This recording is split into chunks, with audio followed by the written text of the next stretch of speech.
দেখছেন না মসজিদে নামাজটা পড়লে কিছু মুসল্লি বাইরে গেছে না, এগুলো কি আগে আসছিল? কত বড় বিয়াদবি শিখাইছে দেখেন।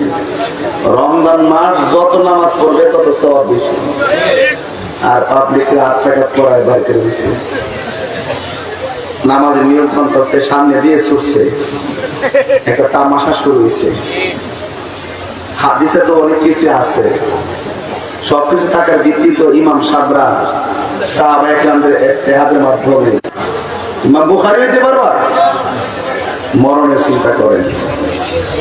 আল ফিতনাতু আশাদ্দু মিনাল কতল, ফিতনা কতলের চাইতে আরো জঘন্য।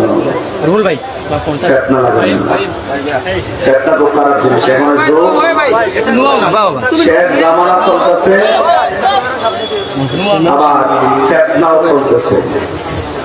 আমরা ফিতনা বুঝি না, আমরা বাপ দাদা 14 গোষ্ঠীরা উমরের আমল থেকে 20 টাকা তারাবি করেছে, আমরাও 20 টাকা তারাবি করব। কালের শেখ মৌলবী দিতেছে